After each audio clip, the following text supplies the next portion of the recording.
Alright,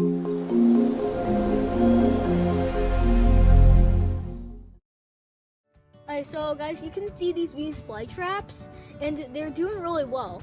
And guess what? How many times I ended up failing growing Venus flytraps? Let's just say at the least 4 times, and pretty much like they kept dying for some reason because I was growing them indoors. And this time I'm doing it differently. I'm going to grow them outdoors. And if you're wondering, I wouldn't consider myself a professional. Sorry, I'm stuttering. I wouldn't consider myself a professional at them. I'm just saying that like this is just an update on them. And also I have a Sarracenia pitcher plant right here. And when I first bought it, it was very green. But since the nighttime has been really cold, the sugars get trapped within the leaves and it creates this kind of a red color. And it even happened to the flower and the stem too. I tried to hold that up because it broke. And even the new growth is really red, but it's not really growing anymore because it's autumn now. And like as you can see throughout the entire neighborhood. And also the Venus flytraps, it also have capture one bug. I'm going to try to zoom in. Right here. Sorry. This one has captured a bug already. I'm not even sure if it's focusing. This one has already captured a bug. You can see part of it popping out. Also in here, that trap right there that's directly in the middle of the iPad, that one also captured a bug. And in one of these tiny ones, there's also one that has gotten captured too. And you can see right there, that one just above my finger. Yeah. And also there's a flower on my Sarracenia right now, and I planned that by the end of I'm not even recording it.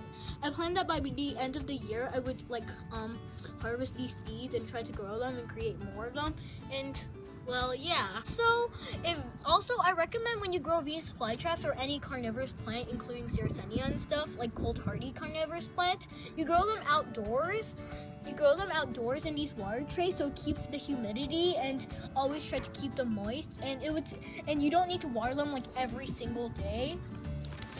And also during winter time, well, at least in my area, it rains a lot during winter time. So what I usually do is that, and during winter time especially, I poke this hole right here so water can drain through, as I just said.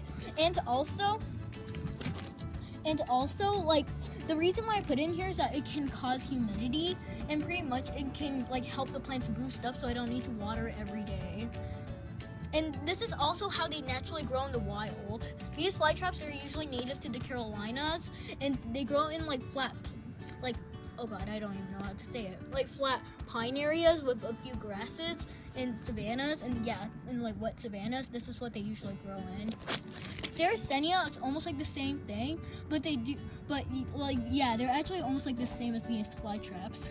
And these are cold hardy plants, so you can actually take care of them outside during winter. And if you heard this thing on like many YouTube channels where like you put Venus flytraps in terrariums, yes, that would work. It's just I wouldn't recommend doing that because the Venus flytrap, usually it would survive for only like 2 years before it would like die, because it doesn't get a winter dormancy, and winter dormancy is what I don't know how to pronounce it, like fuels them up, and then that causes them to produce beautiful flowers and traps. If they don't get winter dormancy, then they'll just wither away and die. So yeah.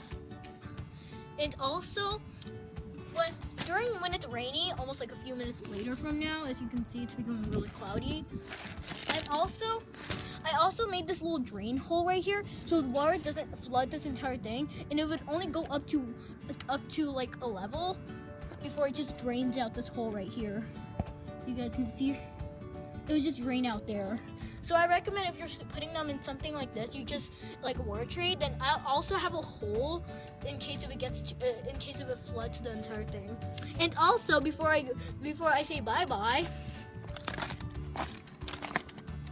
we have company. It's the Princess Mantissa.